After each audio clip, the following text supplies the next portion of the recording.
Salut tout le monde, bienvenue dans Tour d'Europe, votre émission sur l'actualité du football européen. Vous êtes comme chaque lundi sur la chaîne YouTube d'Eurosport France et on vous remercie pour votre fidélité. Programme encore chargé ce lundi, le voici. On commencera avec cette défaite surprise du Paris Saint-Germain face à l'OL 2-0 dimanche soir. Est-ce qu'elle est inquiétante, cette surprise, en particulier sur le niveau des doublures? On va poser la question non pas à Elton Mokolo, mais à Cyril Morin. On vous expliquera pourquoi. On ira ensuite prendre la température côté bavarois avec cette demi-finale de Ligue des Champions qui approche entre les deux équipes. Le Bayern sacré champion pour la 35e fois de son histoire ce week-end. Est-ce le champion le plus impressionnant de l'histoire? On va en parler avec David Lortolari. L'Angleterre ensuite avec, là encore, un enjeu énorme dans la course au titre et cette victoire importantissime de City face à Arsenal. Est-ce que City va droit vers le titre? On va poser cette question à Philippe Auclair. Et puis, on terminera avec la Serie A. On va prendre des nouvelles notamment de Marcus Thuram qui marche de nouveau fort avec l'Inter Milan. Et puis, on prend un petit focus sur Raphaël Leao. 7e saison au Milan, ça sent un petit peu la fin de l'aventure. Guillaume Pacini va nous expliquer tout ça.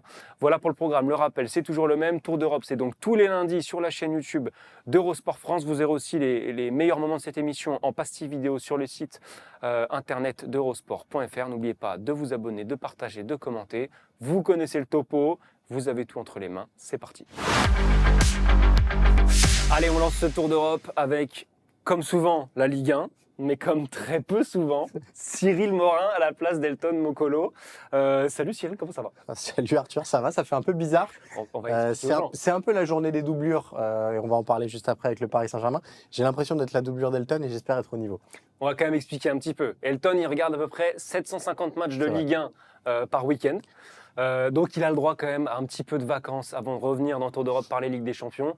Et toi Cyril, ça tombe bien parce qu'avec des champions, tu la débriefes très souvent dans le FC Stream Team que vous pourrez d'ailleurs retrouver vendredi. Donc on a un œil très avisé sur ce Paris Saint-Germain et on va évidemment déjà se projeter sur ce qui va se passer contre le Bayern. Mais d'abord quand même revenir sur cette défaite un peu surprise face à Lyon. Avant de se poser des questions plus profondes, entre guillemets, qu'est-ce que tu as pensé de cette prestation parisienne?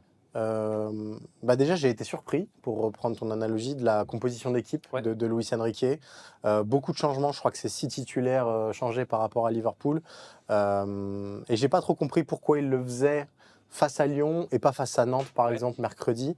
Parce que Lyon, ça avait beau être une équipe dans une dynamique compliquée, ça reste une équipe qui a du talent, qui sait défendre. La physionomie de match a été parfaite pour l'Olympique lyonnais. Et là, on a retrouvé un Paris Saint-Germain qui... J'ai eu par moments l'impression, avant les entrées de Kvara et Dembélé, d'avoir une animation en U un peu inquiétante où personne ne prenait la responsabilité de créer des décalages. On a retrouvé des joueurs un peu plus lisses quand ceux à côté ne sont pas au niveau. Je pense à un Vitinha qui est sorti sur blessure, mais qui, au-delà de ça, avant ça, avait pas la même influence que d'habitude. Et donc, un Zaïre Emery plus passable, plus neutre, des offensifs très peu en vue. Donc voilà, c'est une bonne piqûre de rappel et ça nous dit quand même beaucoup de choses sur la marge que peut avoir le Paris Saint-Germain en Ligue des Champions face à d'autres équipes avec son équipe type, mais la marge qu'il n'a pas beaucoup finalement en Ligue 1 avec son équipe bis face à d'autres équipes françaises. Justement, est-ce que c'est un sujet ça qui t'inquiète, ces doublures qui ne sont pas au niveau? Parce qu'on serait tenté de se dire, comme tu viens de le rappeler, qu'il y a de la marge avec l'équipe type en Ligue des Champions, mais ce qui peut poser question, c'est quand même qu'on a vu Nuno Mendes sortir sur blessure lors du dernier match de Ligue des Champions. On voit Vitinha aussi sortir avant la pause contre Lyon. Est-ce que si, parmi les titulaires les plus importants de cette équipe, certains venaient à manquer à l'appel contre le Bayern, on ne va pas avoir un gap de niveau trop important? C'est sûr que si on remplace Beraldo par Vitinha, il va y avoir un gros problème face au Bayern de Munich. Mais je ne me fais pas trop de soucis. Et surtout, moi, je n'ai pas appris grand-chose sur le niveau de ces doublures-là. C'est-à-dire qu'on sait que Gonzalo Ramos, il est excellent quand il sort du banc. C'est un peu plus compliqué quand il démarre. On sait que Maïulou, depuis plusieurs semaines, c'est plus exactement le même joueur qu'en début de saison quand il avait rendu de fier service au Paris Saint-Germain. On sait que Beraldo est un défenseur central de formation qu'on essaye d'utiliser comme sentinelle. Donc, il n'y a pas de grande nouveauté, mais c'est sûr que l'écart entre les doublures et les titulaires est de plus en plus important. Et surtout, au-delà de l'écart individuel, ça a une telle conséquence sur le collectif, je reprends l'exemple de Vitinha, que finalement, c'est plus ça qui est inquiétant. C'est-à-dire que si d'aventure le Bayern venait à priver Vitinha, par exemple, d'une existence avec le ballon et de son rôle d'animateur, là, le football parisien, c'est pas exactement le même, quoi. Il y a l'aspect des doublures qui nous intéressait sur ce match. Il y a aussi l'aspect comptable. Parce qu'il faut le dire, Lens n'est qu'à 1 point du Paris Saint-Germain. Le PSG a évidemment son match de retard à jouer cette semaine contre le FC Nantes, donc possiblement de nouveau 4 points devant. Mais est-ce que cet aspect course au titre finalement plus incertaine que ce qu'on aurait pensé, ça peut venir un petit peu embêter le PSG dans cette quête de nouvelle Ligue des Champions? Ce qui est sûr, c'est qu'ils ont grillé un joker. Et c'est pour ça que je reviens à l'équipe un peu baroque de Luis Enrique. Moi, j'aurais essayé de griller ce joker un tout petit peu plus tard, sachant que les 2 matchs qui viennent pour le Paris Saint-Germain, c'est Nantes et Angers. A priori, ce n'est pas 2 ogres de Ligue 1, donc ils devraient encore faire tourner. Mais je pense qu'il y avait moyen de faire jouer une équipe un peu plus proche de celle qui avait battu Liverpool face à Lyon au Parc des Princes. Encore une fois, ça a beau être Lyon, ça reste plus gros que Nantes, ça reste plus gros qu'Angers. Ils sont capables de faire plus de choses offensivement. Donc voilà, j'ai trouvé qu'il avait abordé ce match avec une compo particulière, Luis Enrique. Alors il s'est justifié, il l'a dit. On ne peut pas ne pas faire de turnover vu le calendrier qui se présentait au Paris Saint-Germain. Je suis complètement d'accord avec lui, mais je ne l'aurais pas fait sur ce match-là. Donc je trouve que le joker, il est grillé et que finalement, Paris se met une pression un peu bizarre avant ce double match Nantes, ces 2 matchs Nantes-Angers. S'ils ne font pas 6 sur 6, voilà, il peut y avoir le spectre et la petite musique d'une saison qui se terminerait sans titre. J'y crois pas beaucoup, mais c'est une réalité comptable aujourd'hui qui n'existait pas dimanche à 20h45. Peut-être un petit détail, une petite parenthèse pour terminer, Cyril, c'est encore un pénalty manqué par le PSG cette saison. C'est la pire équipe d'Europe dans l'exercice. Je crois qu'ils sont à 6 pénaltys manqués. J'ai pas révisé mes chiffres avant de tourner, mauvais élève. Mais est-ce que toi, c'est quelque chose qui peut t'inquiéter avant la Ligue des Champions, encore une fois, parce que on se rappelle qu'il y avait une qualif décrochée au tir au but, et puis un pénalty, ça peut vite arriver aussi. Comment tu sens les Parisiens dans l'exercice à ce niveau-là? Ce qui est intéressant, c'est pas forcément les 6 pénaltys ratés, c'est l'identité des joueurs. C'est-à-dire que ça prouve que finalement, il y a eu pendant un temps un leadership autour de cette question avec Vitinha qui était le préposé à l'exercice. Ça a un petit peu tourné parce que Dembélé avait besoin de confiance, parce que Ramos, typiquement, sur ce match-là, ça peut être un but qui peut le relancer. Donc on a l'impression qu'on a utilisé les pénaltys de manière individuelle presque pour servir les causes individuelles des joueurs, mais que finalement, ça s'en ressent collectivement là encore. Je ne me ferai pas de soucis outre mesure. Il faut juste que avant le Bayern, Luis Enrique dise c'est simple. Ousmane, c'est toi qui tires. Vitinha, c'est toi qui tires. Que la hiérarchie soit claire et que les joueurs soient préparés à ça. Et ça ne m'étonnerait pas que ce soit Ousmane Dembélé qui récupère la charge. De par ce qu'il dégage en termes de confiance, je trouve que ça lui ressemblerait un peu. Et ça insisterait un petit peu sur son nouveau statut au Paris Saint-Germain. Et vous voyez l'équipe quand il est là et quand il n'est pas là. Alors, il y a Vara aussi qui a fait une excellente entrée, mais il change quand même beaucoup de choses. Donc voilà, si je devais mettre une petite pièce, je mettrais celle sur Ousmane Dembélé qui tire les pénaltys au Paris Saint-Germain. Bon, merci Cyril pour ce décryptage de grande qualité. On rappelle quand même que Cyril Morin, c'est le patron de cette émission. Mais il sait tout faire, c'est un peu le foot de Luis Enrique quelque part. On a pris la température côté parisien, on va maintenant aller prendre la température côté bavarois avec David Lortolari. Allez, on enchaîne avec la Bundesliga. On rejoint notre spécialiste du foot allemand, David Lortolari. Salut David, est-ce que ton week-end de Bundesliga s'est bien passé ? Salut Arthur, salut à tous. Oui, ça s'est bien passé. On avait 3 points chauds. On avait le titre possible, on avait la qualification pour la Ligue des Champions et les places européennes qui restera un suspense jusqu'à la fin de saison. Et puis aussi des clubs historiques en bas qui luttent pour ne pas descendre. Et la victoire du Werder contre Hambourg dans le grand choc du Nord qui resserre encore les positions. Voilà, il y a le Bayern et les autres. C'est évidemment le Bayern, tu nous vois venir, qui nous intéresse en particulier parce que cette demi-finale de Ligue des Champions face au PSG approche à grands pas. 35e titre pour le Bayern décroché ce week-end en Bundesliga, le 13e sur les 14 dernières saisons. David, tu nous disais en off, en préparant cette émission, que c'était peut-être le titre le plus impressionnant de l'histoire du Bayern. Oui, oui, alors il faut dire un mot très rapide sur les débuts. Lorsque le Bayern remporte son premier titre en 1932, c'est surtout une rivalité à l'époque avec l'autre club, le Munich 1860. Donc on n'est pas forcément sur l'esthétique et sur la qualité de jeu, on est surtout sur l'événement d'un premier titre. Et puis alors derrière, évidemment, on pense tous aux années 70, même ceux qui n'ont pas vécu cela, et nous en faisons partie, toi comme moi. On repense à ces magnifiques joueurs que sont Gerd Müller, que sont Franz Beckenbauer et les joueurs autour. Et c'est peut-être ce Bayern-là qui a été la référence pendant des décennies. Un Bayern qui avait établi en 1972 ce record mythique qu'on pensait à peu près imbattable de 101 buts sur les 34 journées. Derrière, on a vécu évidemment des choses fantastiques avec Jupp Heynckes, avec Pep Guardiola. On avait vécu aussi dans les années 80 un Bayern surtout efficace et puissant, celui de Karl-Heinz Rummenigge, celui de Eunès, celui de Augenthaler, mais là c'était surtout la domination presque physique, presque charnelle, qui impactait les esprits. Et ensuite, il a fallu attendre les années 2010, 2012, 2013 notamment. C'est peut-être ce Bayern-là qui avait été considéré comme le plus beau, le Bayern du triplé, le Bayern de 2013 avec Schweinsteiger, avec Alaba à gauche, avec Philippe Lam à droite, avec Dante et Boateng, avec Javi Martinez, formidable joueur, Thomas Müller. C'est peut-être ce Bayern-là qui avait le plus impressionné. On était arrivé de mémoire à 98 buts offensivement avec ce Bayern-là et on avait buté un petit peu sur le record de 1972.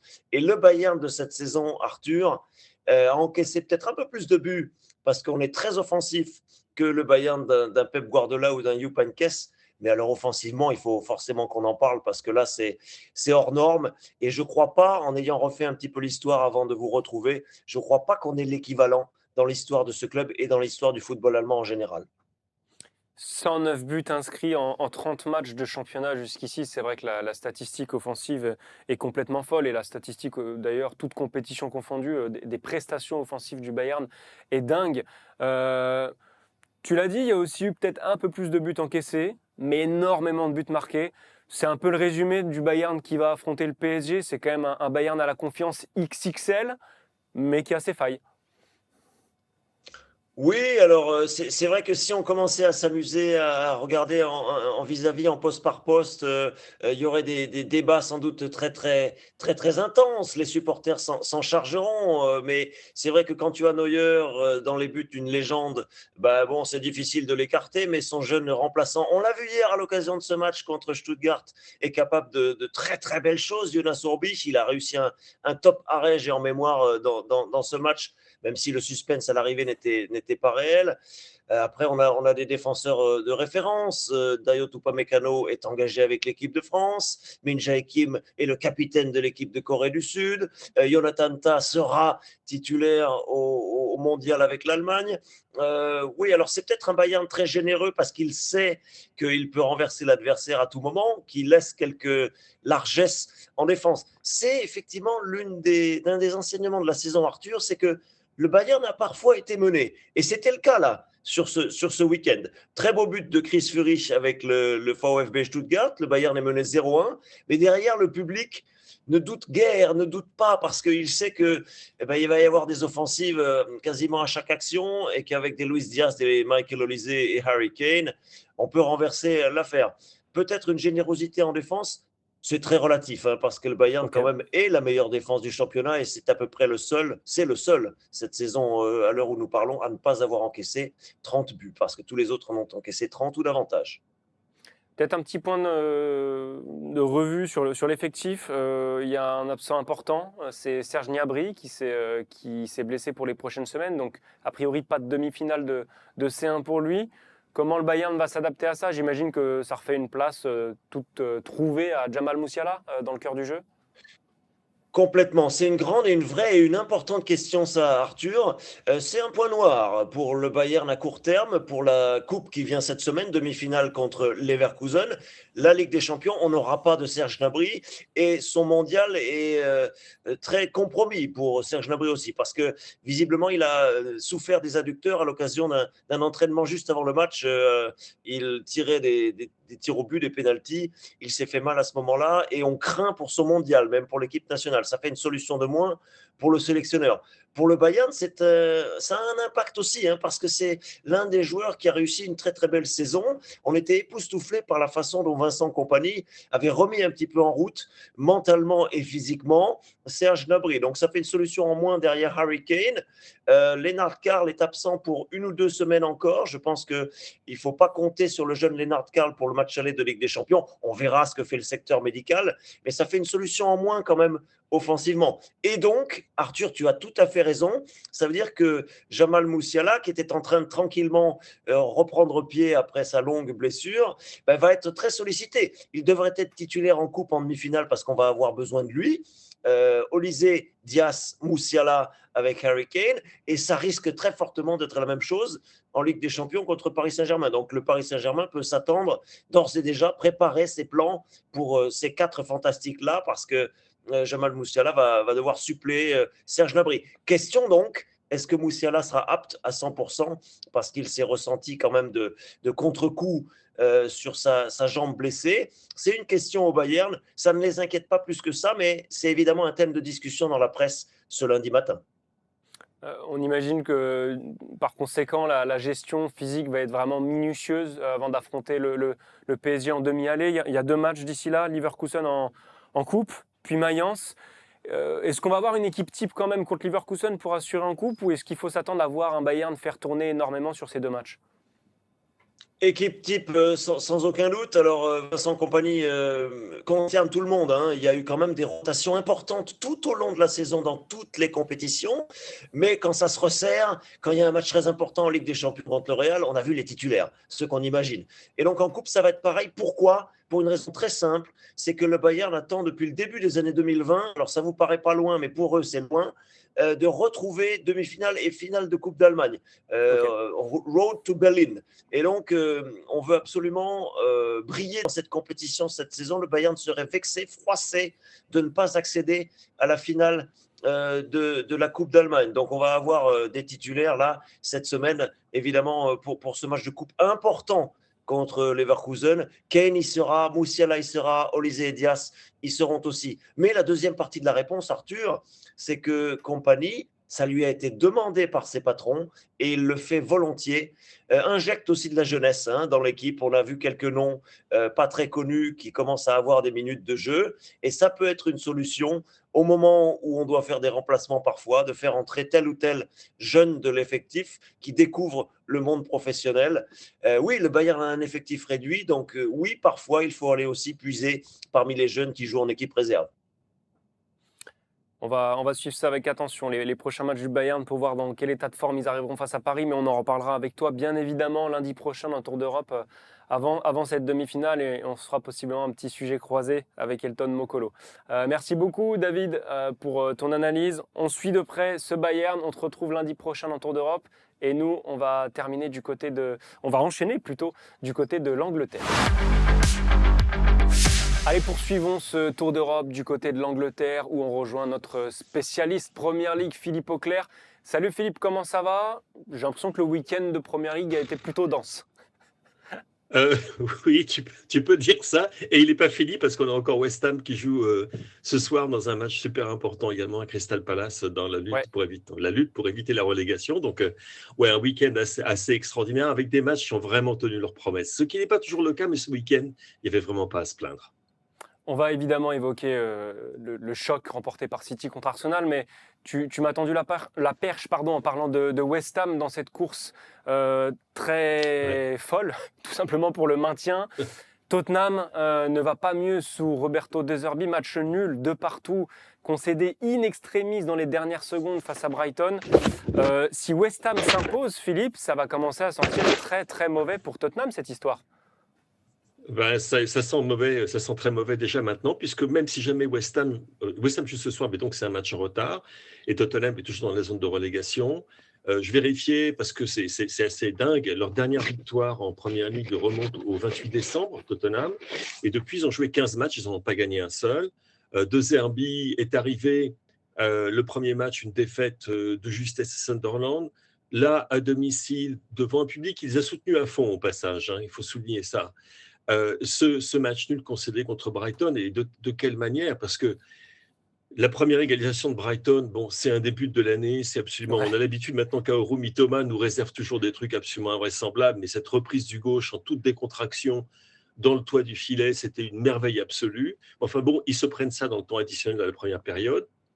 Ensuite de quoi, Xavi Simons leur donne l'avantage sur une frappe absolument superbe. Et Xavi Simons, qui a d'ailleurs fait un très très gros match pour les Spurs, on pense que c'est bon pour eux, et puis on arrive dans les arrêts de jeu, et qu'est-ce qui se passe? Une erreur de Danso, Brighton en profite, le ballon qui repique vers la surface, Georginio Rutter qui est là et qui met ça quasiment dans la lucarne, et ça fait 2 partout, et tu imagines la réaction des joueurs de Tottenham. Bon, c'était de toute façon, tu avais l'impression qu'ils étaient déjà relégués. Ce qui n'est pas le cas, parce que en fait, je pense que la chose dont De Zerbi voudra se souvenir, c'est la qualité de la performance.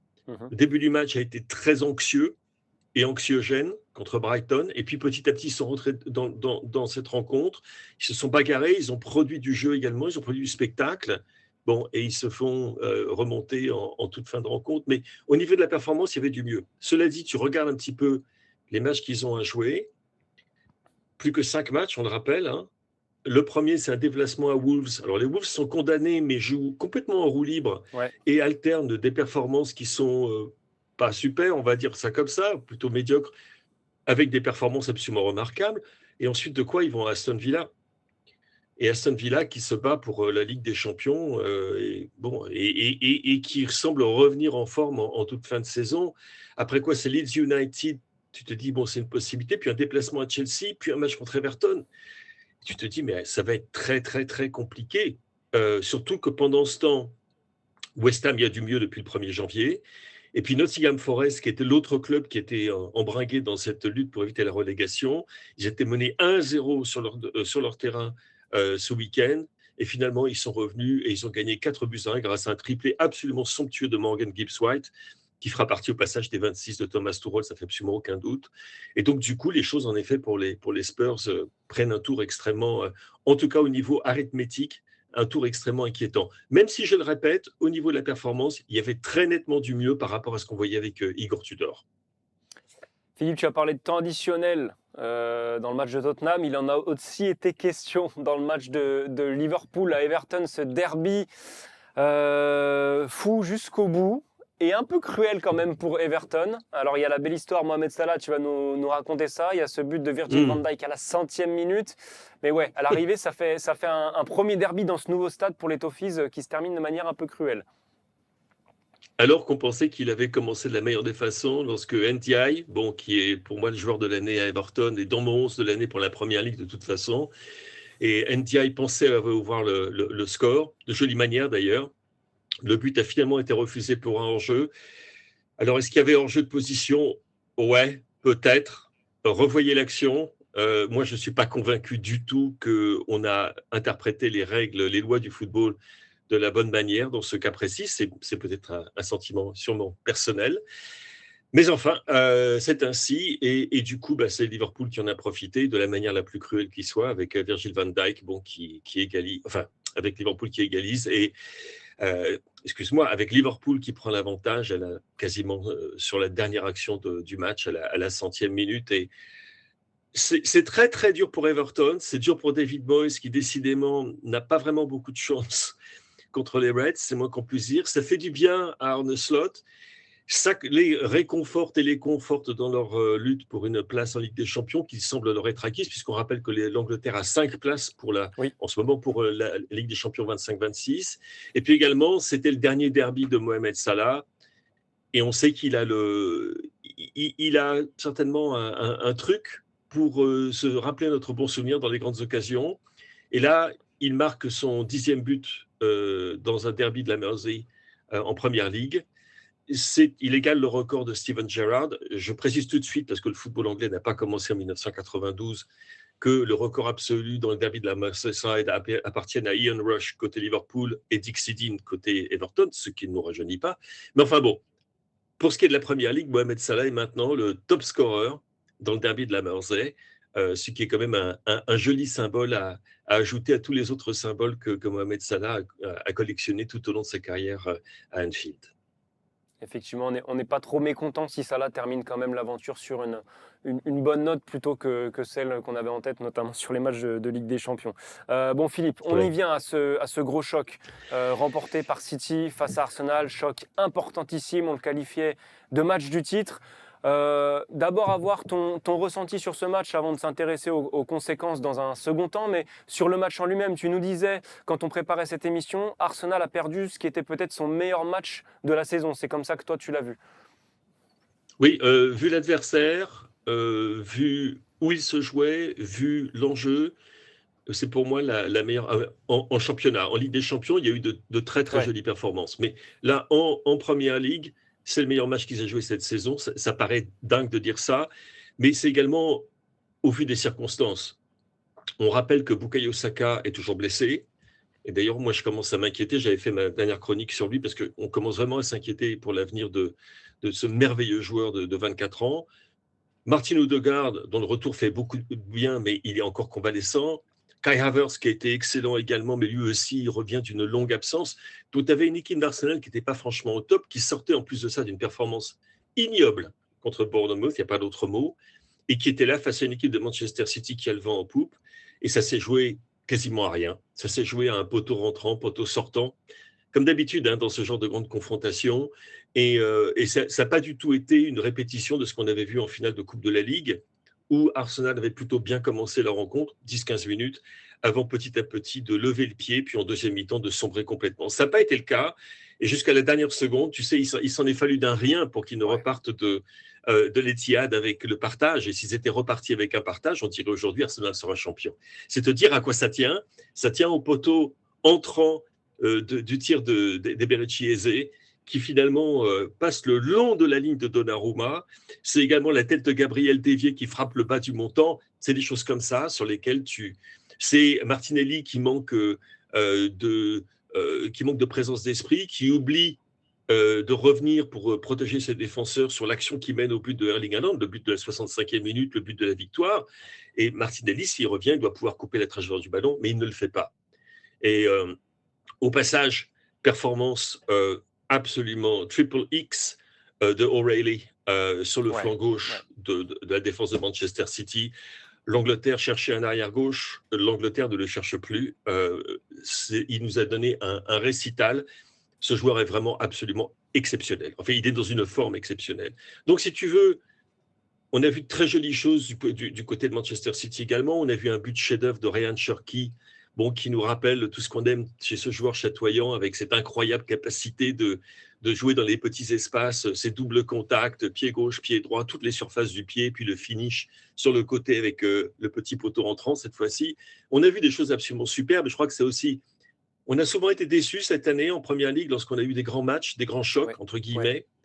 Et là, on a assisté à un match de très, très, très, très haut niveau entre les deux meilleures équipes de la Première Ligue, absolument aucun doute là-dessus, et deux des meilleures équipes en Europe, quoi qu'il soit arrivé à Manchester City en Ligue des Champions. Donc, c'était vraiment, ça a tenu toutes ses promesses.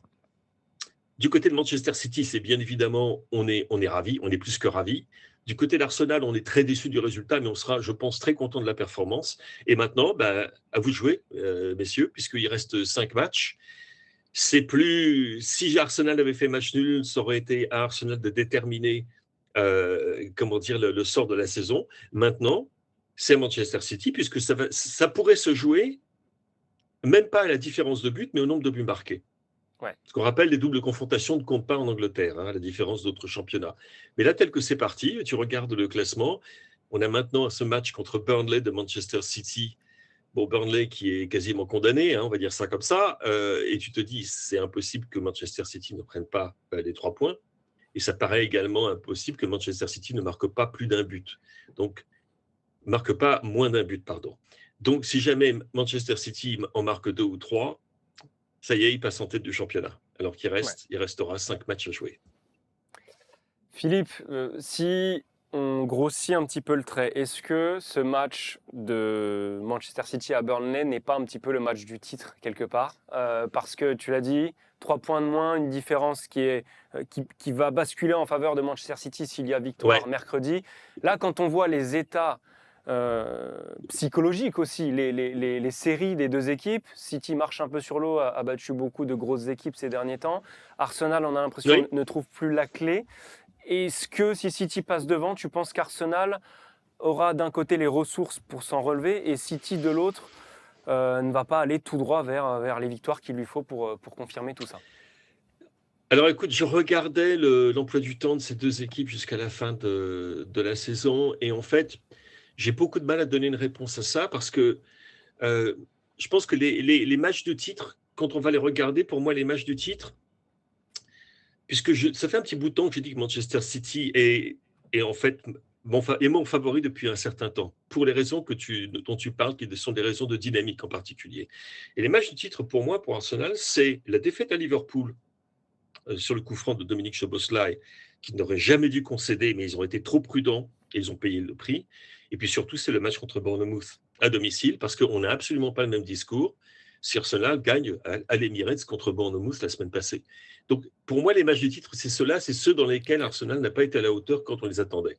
Mais par contre, c'est vrai que si jamais tu as Manchester City qui s'impose à Burnley, bon, précisons quand même qu'il s'agit d'un déplacement à Burnley, hein, donc c'est peut-être un petit peu moins facile. Et on a vu également des choses assez particulières. Par exemple, Manchester City a concédé le nul contre Nottingham Forest, c'était au début du mois de mars, et Manchester City est une rare équipe qui est une des rares équipes qui a laissé des points contre Tottenham, c'était le 1er février dernier. Donc parfois, quand tu t'y attends le moins, c'est là qu'il y a quelque chose qui se passe. De la même façon que West Ham avait tenu Manchester City en échec, encore plus récemment, le 14 mars. Donc si tu veux, tout peut jouer sur des matchs où tu t'y attends absolument pas, et imagine un moment que Manchester City joue, je ne sais pas, que tu es un de leurs joueurs qui se fasse expulser, qui joue à 10 contre 11 à Burnley et qui fasse match nul, qui perde là-bas. De quoi aura-t-on l'air si on dit ça y est, c'est fait? Non. Et là, c'est tellement ric-rac, ça va se jouer sur des riens.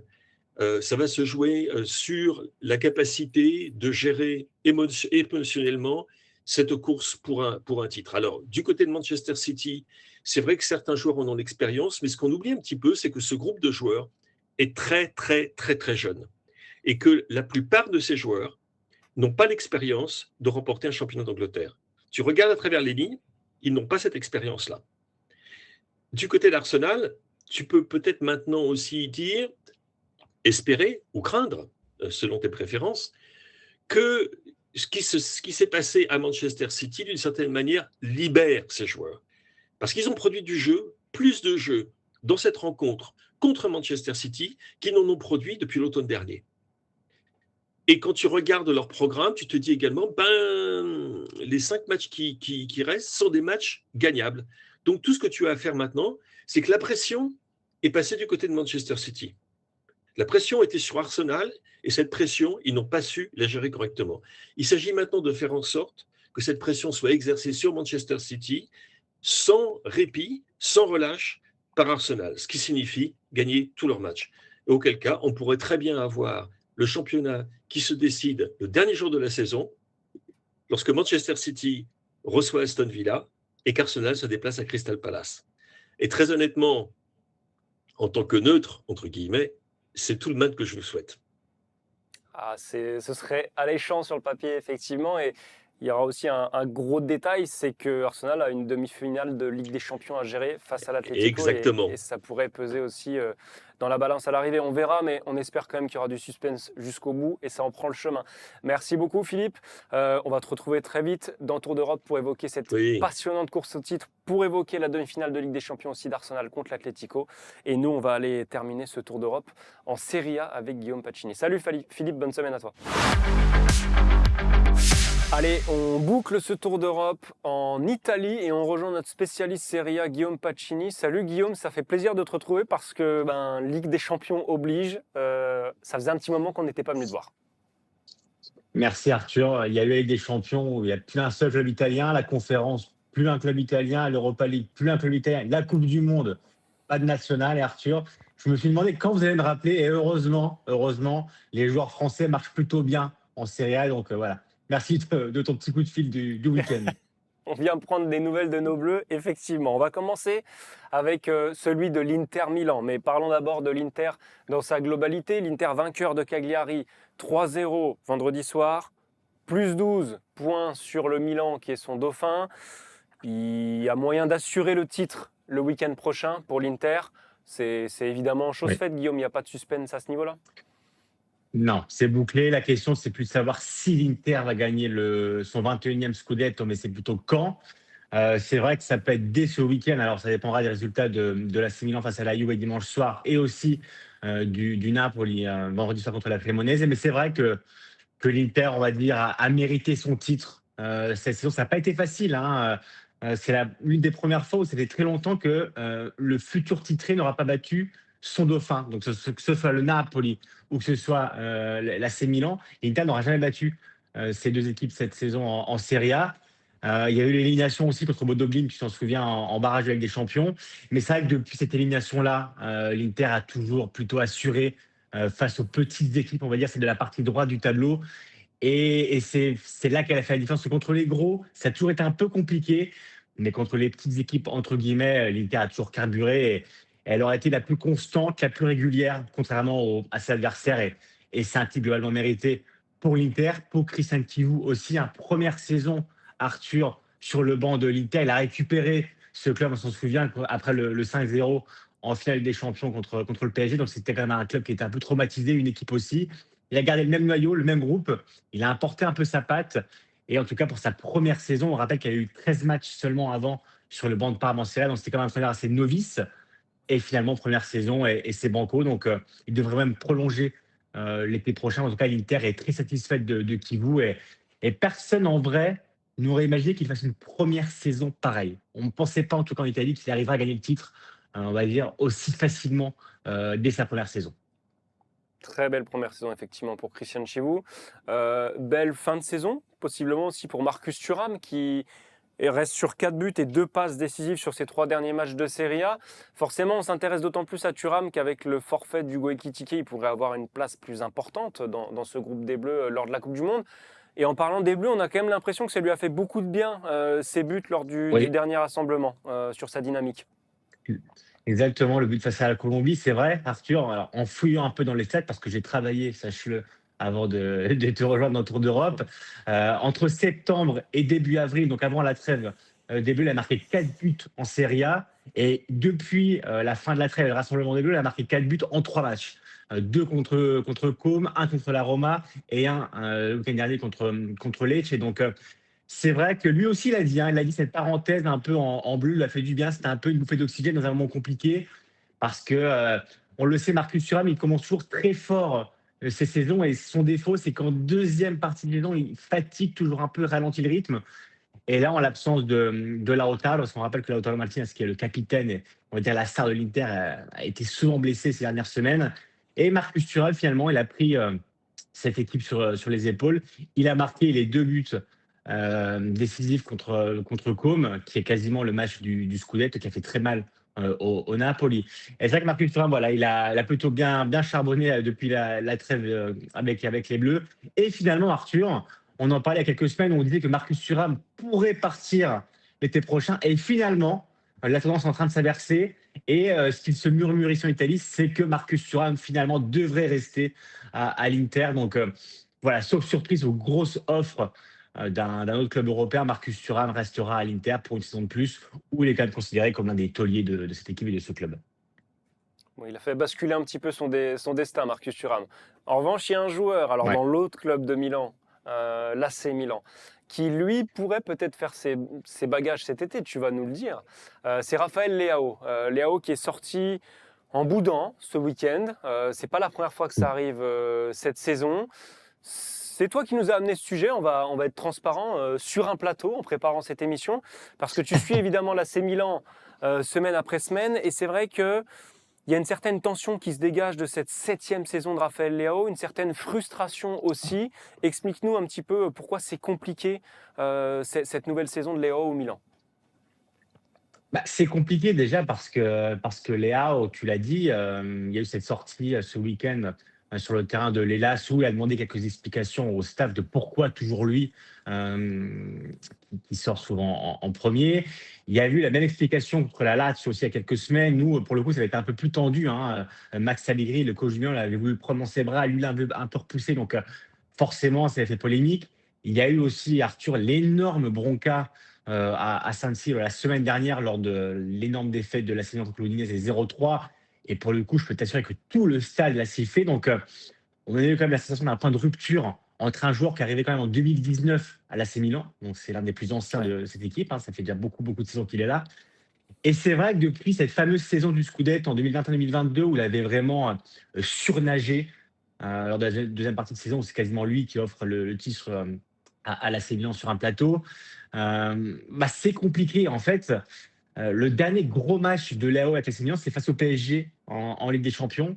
Et c'est vrai que depuis, si on regarde purement les statistiques, c'est un joueur quand même qui est quasiment en double-double chaque saison. Par exemple, cette saison, alors il a 10 buts, 3 passes décisives. Mais si tu prends la saison dernière, il a 12 buts, 13 passes décisives. La saison d'avant, 15 buts, 14 passes décisives. La saison encore d'avant, 2022-2023, 16 buts, 15 passes D. Donc, c'est quand même un joueur qui, globalement, fait ses statistiques. Mais c'est vrai que sur le terrain, il a aussi ce langage corporel qui, parfois, peut être frustrant parce qu'il a cette nonchalance qui se dégage toujours de son attitude, de sa démarche. Donc ça frustre beaucoup les gens. Et on voit aussi qu'avec ses coachs, la saison dernière, il y en a eu 2. Donc Paulo Fonseca, qui est aujourd'hui à Lyon, et Sergio Conceição.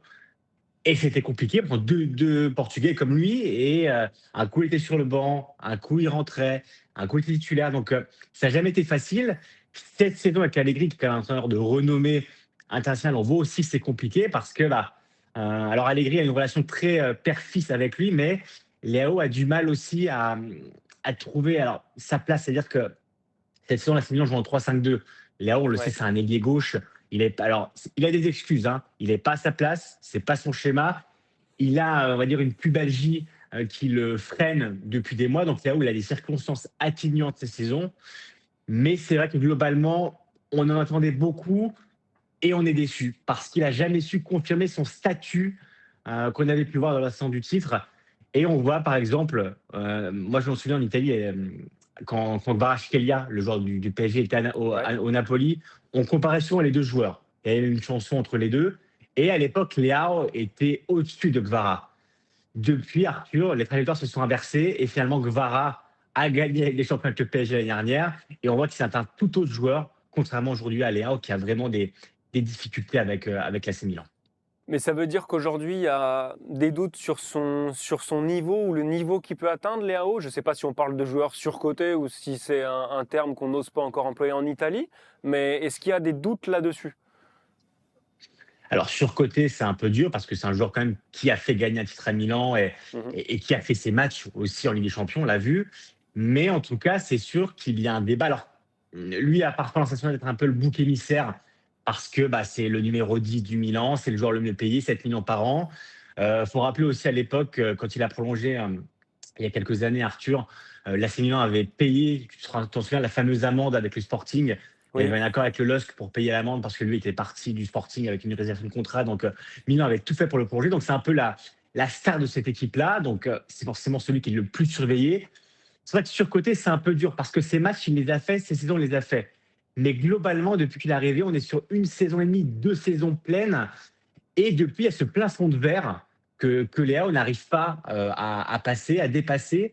Et il y a forcément beaucoup de déceptions. Et si San Siro, qui est un stade, Arthur, qui connaît le football, qui en a vu des stars passer à l'AC Milan, le prend en grippe ou du moins lui réserve une bronca pareille, c'est vraiment qu'il y a une rupture entre les deux parce que, comme je te le disais, parfois Léao, il passe un peu à côté, mais ce qui frustre les gens, c'est que c'est son attitude, son langage corporel, ce qu'il dégage et la sensation que c'est un joueur qui aurait pu aller tellement haut et qui aujourd'hui, à 26 ans, on sent qu'il n'arrive pas à passer ce step encore avec cette équipe et qu'aujourd'hui il stagne. Alors on pourra parler de son avenir, mais est-ce que c'est aujourd'hui la fin de son histoire ? Est-ce que depuis 2019, ça fait beaucoup ? Est-ce que c'est le moment peut-être de se séparer avec l'AC Milan ? Peut-être, Arthur. En tout cas, en Italie, on en parle de son avenir. D'accord. Possible départ donc cet été. Est-ce qu'il y a déjà des pistes envisagées, des clubs évoqués ? Ouais, la fameuse rumeur qui dure depuis quelques saisons, c'est le Barça, évidemment, qui le surveillerait. C'est un profil qui plaît. Au Barça, Johan Laporta, on le sait. Son prix, alors on sait qu'il y a une clause à 50 millions d'euros. Je ne pense pas que ce soit son prix actuel. Je pense que sa valeur aujourd'hui, elle est autour des 60-70 millions. Je pense qu'il y aura une réflexion qui sera entamée l'été prochain des deux parties, parce que Léo peut-être a besoin aussi d'un bol d'air. On va voir aussi ce qu'il fait avec le Portugal à la Coupe du Monde, hein, parce que évidemment Léo est international portugais, donc la Coupe du Monde c'est une belle vitrine pour se vendre. Il y aura une réflexion du côté de l'AC Milan. Est-ce que c'est le moment aussi de s'en séparer? Est-ce que c'est le moment d'aller voir autre chose, d'autres profils? Surtout si Allegri décide de reconduire son 3-5-2, Léao, c'est pas sa place. Sa place, c'est le couloir gauche. C'est là qu'il a éclos. C'est là qu'il se sent à l'aise. Cette saison, il a fait l'effort du joueur numéro 9 avec Christian Pulisic. Mais voilà, c'est pas son rôle, c'est pas son poste. Donc voilà, il a aussi des excuses. Mais c'est vrai que pour lui et pour l'AC Milan, je pense que le moment de se séparer peut-être est venu, parce que ça ferait du bien, je pense, aux deux parties.